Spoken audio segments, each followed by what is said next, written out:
And DelusionDispeller continuing with Asperger's disorder information.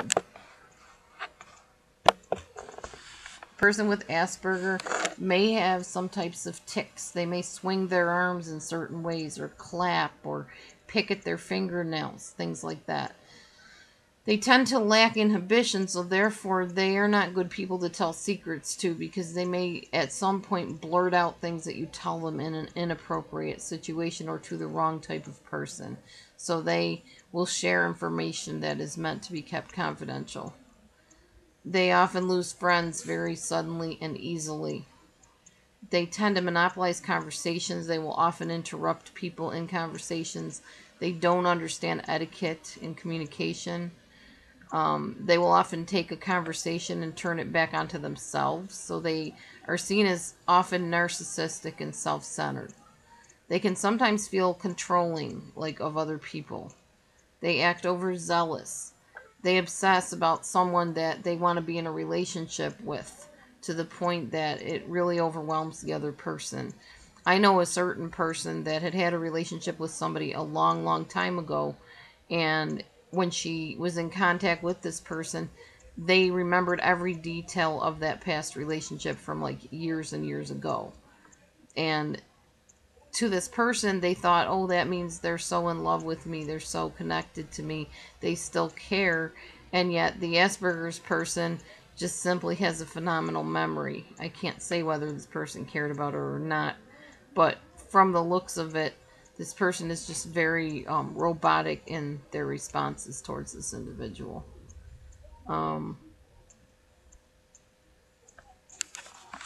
They have trouble with eye contact, tone of voice, posture, and become very exhausted quickly in conversations with other people.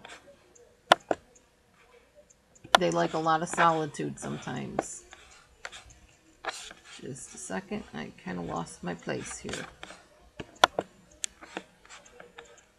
Okay.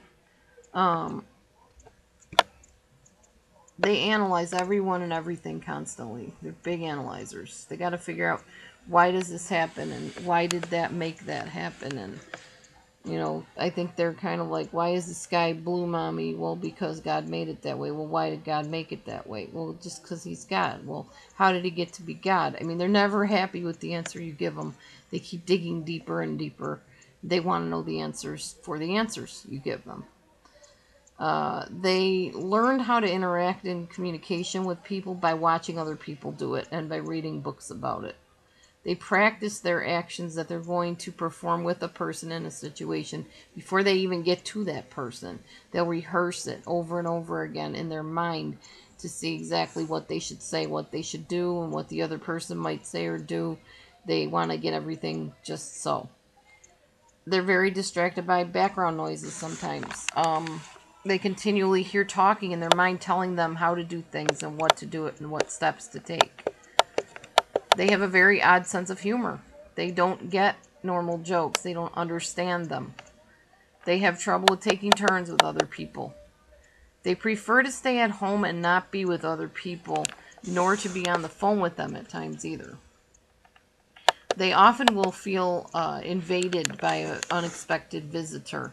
And even once that person comes into the house and they realize that this is an okay person, they will still often remain very anxious. They feel a lot of fear about their future.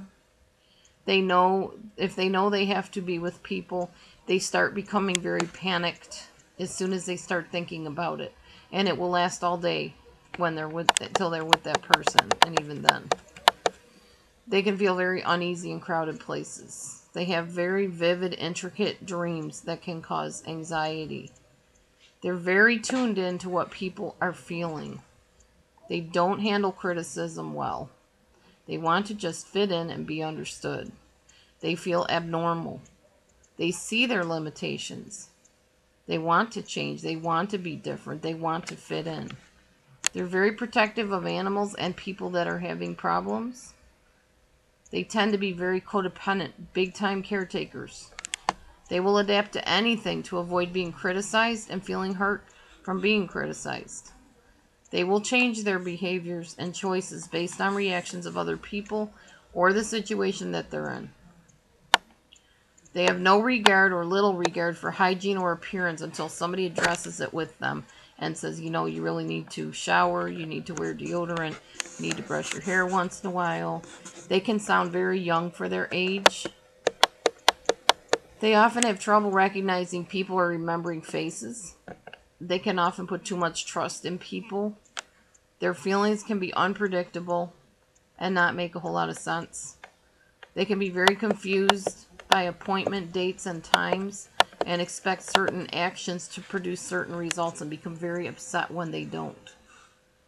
They don't understand jokes too well. I already told you that one.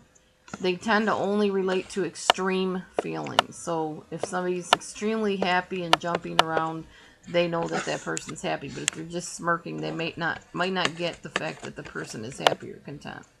It's just how their mind works. So stay tuned. We got one more, I believe, to do, and we'll be done with Aspergers. Thanks.